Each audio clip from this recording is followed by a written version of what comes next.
Hello students of class 12। तो एक question लेकर आए हैं जो 2025 के जो एग्जामिनेशन एमपी बोर्ड का था, इसमें पूछा जा चुका है। इस पर और भी वीडियो बनाए हैं, लेकिन मैंने सोचा कि एक और अच्छा एक वीडियो बना देता हूं। क्या है टॉपिक? निज अर्धचालक, बाह्य अर्धचालक। वैसे इंग्लिश मीडियम वाले बच्चों के लिए इंट्रिंसिक सेमीकंडक्टर और एक्सट्रिंसिक सेमीकंडक्टर के नाम से एक अच्छा सा वीडियो बना हुआ है। फिर भी हिंदी मीडियम वाले बच्चों के लिए एक बार और बना देता हूं। निज अर्धचालक और बाह्य अर्धचालक में अंतर क्या होता है? तो वो अर्धचालक के अंतर को, दोनों के अर्धचालक के दो प्रकार के अर्धचालक होते हैं, जैसा कि आपको बता रहा हूं। एक होता है प्योर सेमीकंडक्टर और एक होता है इम्प्योर सेमीकंडक्टर। इम्प्योर सेमीकंडक्टर मतलब है इसमें एक्सटर्नल एलिमेंट्स की एडिंग की जाती है, डोपिंग की जाती है।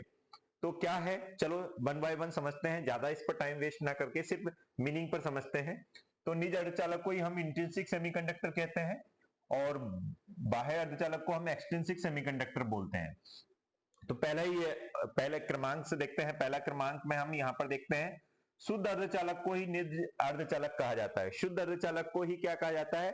निज अर्धचालक कहा जाता है। लेकिन अगर हम इसकी पॉइंट की बात करें तो शुद्ध अर्धचालक में त्रिसंयोजी या पंच संयोजी अशुद्धि मिलाने पर जो अर्धचालक बनता है उसे बाह्य अर्धचालक कहते हैं।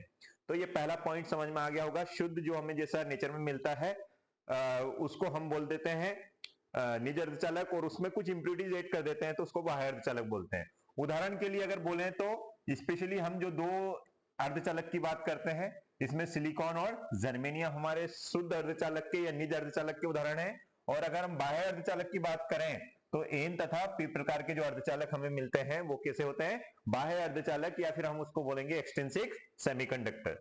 दूसरा डिफरेंस देखते हैं बच्चों। निज अर्धचालक में इलेक्ट्रॉन का घनत्व होल घनत्व के बराबर होता है। अगर इलेक्ट्रॉन के घनत्व को एन बोलते हैं तो ये एन एच के बराबर होता है। एच यहां पर होलों की संख्या, होलों के घनत्व के लिए है, और ये इलेक्ट्रॉन के घनत्व के बराबर है। मतलब दोनों क्या होते हैं? हमेशा बराबर होते हैं। किसमें?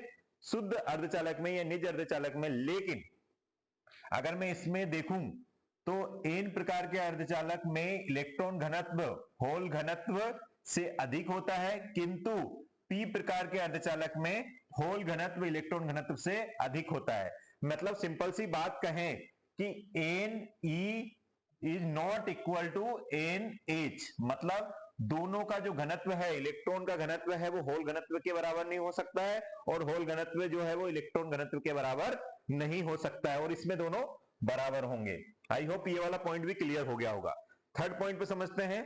निज अर्धचालक में विद्युत प्रवाह सह संयोजक बंध टूटने के कारण संभव होता है। इसमें देखिएगा क्या होता है बच्चों। थर्ड पॉइंट, बाह्य अर्धचालक में अशुद्धियां मिलाने के कारण विद्युत प्रवाह संभव होता है। इसमें अशुद्धियां मिलाई जाती है, डोपिंग की जाती है। कौन सी डोपिंग? त्रिसंयोजी और पंच संयोजी। लेकिन इसमें क्या होता है, अगर आप टेम्परेचर बढ़ाएंगे तो इनके कोवलेंट जो बॉन्ड होते हैं वो टूटते हैं, सहसंयोजक बॉन्ड जो होते हैं, ये बंध जो होते हैं वो टूटते हैं, तब क्या होता है? विद्युत प्रवाह मतलब करंट फ्लो हो सकता है। फोर्थ पॉइंट समझते हैं बच्चों। निज अर्धचालक में फर्मी स्तर स्तर चालन बैंड और संयोजकता बैंड के केंद्र पर होता है। कहां पर होता है? के केंद्र पर होता है। मतलब ये वैलेंस बैंड है और ये संयोजकता बैंड है। ये संयोजकता बैंड को हम वैलेंस बैंड ही बोलते हैं ना, और ये आपका चालन बैंड है। तो इनके बीच में होता है बच्चों, इनके बीच में होता है यहां कहीं। और अगर इसकी बात करें फोर्थ पॉइंट की, बाह्य अर्धचालक में फर्मी स्तर चालन बैंड और संयुक्त बैंड के केंद्र पर नहीं होता है, या तो अपसाइड होता है या डाउन साइड होता है। तो वैसे और भी अंतर हो सकते हैं, लेकिन मैंने जो मुझे लग रहा है कि फोर आपको डिफरेंस जो बताने थे वो इस स्लाइड में बता दिए हैं। Then also if you have any doubt, मुझे लग रहा है कि हिंदी माध्यम के बच्चों के लिए चैप्टर लगभग मैंने सारे कंटेंट रेडी कर दिए हैं। अगर आप लास्ट के वीडियो देखेंगे और ये वीडियो को इंक्लूड करेंगे तो सारे टॉपिक्स कवर कर दिए हैं। Then also if you have any doubt related to topic then you can ask in comment box. Thank you.